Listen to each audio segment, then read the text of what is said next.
Shalom, saudaraku di dalam nama Tuhan Yesus Kristus. Bertemu lagi dengan saya, Pendeta Novel Saragi. Firman Tuhan yang menyapa kita pada saat ini tertulis dalam kitab Ibrani pasal yang ke-6, ayatnya yang ke-17 sampai ayatnya yang ke-20. Namun sebaiknya kita bersatu dulu di dalam doa. Kita berdoa.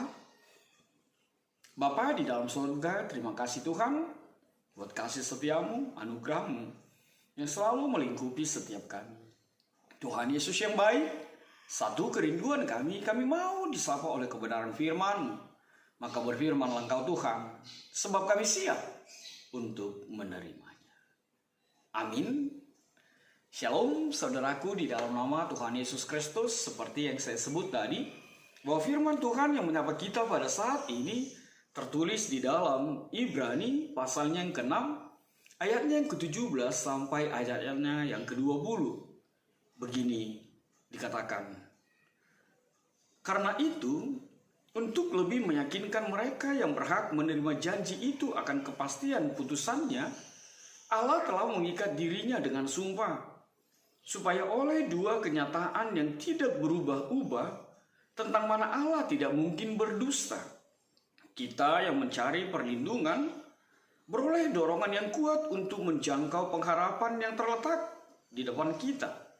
Pengharapan itu adalah sauh yang kuat dan aman bagi jiwa kita, yang telah dilakukan sampai ke belakang tabir, di mana Yesus telah masuk sebagai perintis bagi kita ketika ia menurut peraturan Melkisedek menjadi imam besar sampai selama-lamanya. Demikian firman Tuhan. Saudara-saudaraku di dalam nama Tuhan Yesus Kristus, indah sekali lirik lagu yang mengatakan, janjimu seperti fajar pagi hari. Janji Tuhan selalu ditepati. Janji Tuhan itu selalu nyata dalam kehidupan kita. Saudaraku di dalam nama Tuhan Yesus Kristus, mungkin kita sering meragukan janji itu. Mungkin kita sering berada di dalam situasi penantian di dalam janji Tuhan dalam kehidupan kita. Tapi benar, sebagai manusia berdosa, sebagai manusia yang kurang iman dalam hidup kita, kita sering meragukan janji Tuhan dalam kehidupan kita. Padahal kalau suasana baik-baik saja, kalau suasana dalam sukacita, kita pasti mengatakan bahwa janji Tuhan itu selalu ditepati, indah, tepat pada waktunya.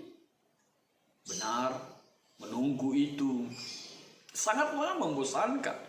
Menunggu itu sangatlah menjemukan, sangatlah membuat kita berpikir macam-macam dalam kehidupan kita. Apalagi orang yang benar-benar suka tidak menepati janji. Kalau orang yang hidup di dalam janji, kalau pribadi yang suka berjanji dan menepati janjinya, pasti dia tidak berada di dalam situasi mengkhawatirkan janji Tuhan dalam kehidupan kita. Saya mencoba searching, apa itu sehingga membuat manusia itu suka berbohong. Ternyata di dalam area otak kita ada yang disebut amigdala. Amigdala itu punya peran yang sangat penting untuk mengatur emosi, mengatur perilaku, dan mengatur motivasi seseorang dalam kehidupan kita. Saat seseorang itu berbohong untuk pertama kalinya, amigdala itu akan menolak perilaku yang dilakukannya dalam kebohongannya, dan itu menimbulkan respon emosi. Respon itu bisa berupa ketakutan ketika dia berbohong. Tapi ketika bohong yang pertama itu tidak menjadikan sesuatu yang buruk di dalam dirinya, maka bertambah-tambahlah lagi kebohongan-kebohongan itu. Dan akhirnya amigdala itu tidak bisa lagi mencegahnya, sebab dia sudah menjadi karakter, sudah menjadi bagian dari kehidupan seseorang itu. Saudaraku, kalau kita suka berbohong, Tuhan tidak pernah berbohong. Kalau kita pribadi manusia berdosa ini suka berbohong, susah mengingkari janji, Tuhanmu tidak pernah berbohong. Janjinya seperti matahari terbit di pagi hari. Tuhan tidak mau berdusta. Tuhan tidak mau berjanji dan asal berjanji. Ketika Tuhan berjanji, maka janjinya akan ditepati. Itu sebabnya Tuhan mau bilang sama kita, jangan ada dusta di antara kita, kasih. Ya, Tuhan itu tidak mau ada dusta. Tuhan itu bukanlah pribadi yang suka mengingkari janjinya. Seperti kita manusia yang suka berjanji namun tidak menepatinya. Coba lihat berapa orang yang terluka karena janjimu yang tidak engkau tepati di dalam kehidupanmu. Saudaraku, di dalam nama Tuhan Yesus Kristus, apa hal yang mau dinyatakan di dalam situasi itu? Ingin menegaskan untuk setiap kita, terkhusus buat orang-orang sebagai penerima kitab Ibrani ini. Orang-orang yang teraniaya oleh pemerintahan saat itu, orang-orang yang terganggu dengan keimanannya pada saat itu, orang-orang yang tercabik-cabik karena pergumulan yang dialaminya, mulai ada yang murtad, mulai ada yang meragukan janji Tuhan itu. Dan kita pun mungkin berada di dalam situasi yang sama.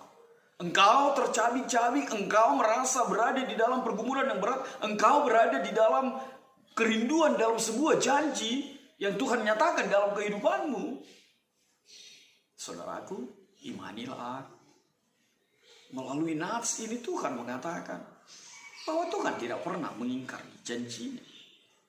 Apapun janji Tuhan, itu akan ditepati. Amin. Akan ditepati. Benar, janji itu butuh proses. Penggenapan itu butuh waktu. Penantian itu butuh kesabaran. Tapi firman Tuhan mengatakan bersukacitalah dalam pengharapan. Sabarlah dalam kesesakan. Dan tetaplah berdoa. Rom 12 ayat 12. Maka tetaplah menanti dengan pengharapan yang pasti. Sebab apa? Firman Tuhan mengatakan untuk lebih meyakinkan mereka yang berhak menerima janji itu, Allah mengikat dirinya dengan sumpah. Orang bertanya, kenapa iya Tuhan bersumpah? Kalimatnya adalah mengatakan untuk lebih meyakinkan mereka. Sebab orang-orang ketika itu suka berjanji, suka bersumpah kepada hal yang lebih tinggi, lebih berkuasa dari kehidupannya sendiri. Tapi ketika Tuhan mau menyatakan kebenaran akan janjinya, akan apa yang dinyatakannya, Tuhan mengatakan mengikat dirinya dengan sumpah. Artinya apa? Tidak ada lagi Tuhan di atas segala Tuhan. Yesuslah Tuhan yang sesungguhnya. Dan itu dilakukan untuk meyakinkan mereka. Sebab mereka, orang-orang ketika itu selalu mengagungkan akan sumpah, akan berjanji di tengah-tengah kehidupannya dengan struktur, dengan sesuatu yang lebih besar dari dirinya sendiri. Tapi bayangkan Tuhan itu, Allah itu mengikat dirinya dengan dirinya sendiri. Artinya apa? Tidak ada kebohongan di sana. Tidak ada dusta di sana. Maka saudaraku, kitab Ibrani ini mengajak kita untuk melihat bagaimana luar biasanya janji Tuhan itu yang tidak berubah. Janji Tuhan itu yang ditepati. Bayangkan Abraham lebih kurang 25 tahun baru janji itu tergenapi. Tapi dia setia dalam penantian itu. Dia setia berharap itu. Dia kuat dalam penantian itu. Dia tetap teguh beriman kepada Allah Bapa. Dia menantikan janji. Bahkan janji Tuhan akan membuat dia menjadi bapa untuk setiap umat yang percaya, untuk setiap pribadi di muka bumi ini. Keturunannya akan seperti pasir di tepi pantai. Saudaraku, hal yang kedua itu dinyatakan. Apa itu? Bahkan sampai Abraham tidak pun melihat janji itu. Sampai saat ini janji Tuhan bagi Abraham terus berlangsung. Kita semua adalah keturunan Abraham. Abraham sudah mati, tapi janji Tuhan itu berlanjut sampai saat ini. Maka saudaraku, masihkah Anda meragukan janji Tuhan itu? Tuhan melalui nats ini mengatakan, agar engkau kuat di dalam janjimu, hadirkanlah pengharapan kepada Tuhan itu. Sebab dikatakan pengharapan itu adalah sau yang kuat dan aman bagi jiwa kita. Hiduplah berpengharapan. Sekecil apapun pengharapanmu di dalam Tuhan, itu akan menjadi sebuah kekuatan bagimu menjalani hari-hari kehidupan, menghadapi segala sesuatu dengan janji Tuhan di dalam hidupmu. Kalau orang ketika firman Tuhan ini dituliskan merindukan keselamatan itu, merindukan kebebasan, merindukan situasi sebagaimana difirmankan oleh Tuhan bahwa orang benar, orang percaya itu akan berada di dalam surga kekal itu akan Tuhan genapi. Itu akan Tuhan nyatakan dalam kehidupan kita. Bahwa harinya akan tiba, kita akan diselamatkan. Kita akan memperoleh tempat di surga nyata yang Tuhan berikan di dalam kehidupan kita. Maka berharaplah dan teruslah berharap. Lihatlah banyak kisah yang terjadi di tengah-tengah kehidupan kita. Orang tertimbun di Haiti, ada seorang pribadi yang tertimbun berhari-hari akibat gempa di Haiti. Dia bisa selamat, padahal dia tertimpa reruntuhan. Ketika ditanya, kenapa engkau bisa selamat? Aku melihat secercah harapan dan aku selalu berharap bahwa Tuhan akan menyelamatkanku, bahwa Tuhan akan menolongku. Dan benar, pengharapan itu terbukti nyata. Bayangkan sampai dikatakan pengharapan itu adalah sau yang kuat, jangkar yang kuat. Kita bayangkan, kita melihat bagaimana jangkar itu ketika dia ditambatkan kapal sebesar apapun, dia bisa tahan, dia bisa tambatkan. Begitulah pengharapan itu. Maka tetaplah berharap. Maka hiduplah di dalam pengharapan itu. Kalau saat ini mungkin pengharapanmu, janji itu tidak terkabulkan, pengharapan itu jangan pernah tidak berada di dalam kehidupanmu. Kalau saat ini Tuhan tidak mempersatukanmu, percayalah, pengharapanmu itu akan Tuhan jawab dan menyatukanmu. Untuk setiap kerinduanmu, untuk setiap cita dan cintamu. Maka tetaplah berharap. Sebab apa? Dikatakan oleh ayat yang terakhir, di mana Yesus telah masuk sebagai perintis bagi kita ketika ia menurut peraturan Melkisedek menjadi imam besar sampai selama-lamanya. Bayangkan Abraham memberi persepuluhan kepada Melkisedek. Melkisedek adalah gambaran Allah di tengah-tengah kehidupan kita.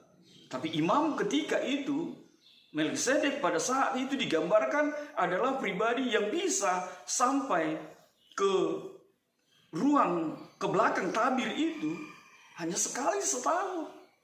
Hanya sesuatu yang periodik. Tapi Yesus kita itu, dia berada di sana, dia memerintah di sana. Yesus itu ada di sorga, kekekalan itu. Dan ia menjadi imam besar, pembawa shalom itu. Dan berada di dalam tahta kerajaan Allah Bapa itu. Maka jangan pernah meragukan janji Tuhan. Sebab apa? Tema kita mengatakan, Allahmu, Yesusmu tidak pernah berubah. Seandainya pun kita berubah, seandainya pun kita tidak pegang janji kita, tapi Yesusmu tidak akan pernah berubah. Tuhan Yesus tidak berubah, tidak berubah, tidak berubah. Yesusmu di zaman perjanjian lama, Yesus yang memberikan janjinya dan menyatakan kuasanya untuk Abraham, untuk orang-orang yang diberkati di dalam perjanjian lama, itu juga Yesus yang sama. Yang akan menggenapi janjinya di dalam kehidupanmu.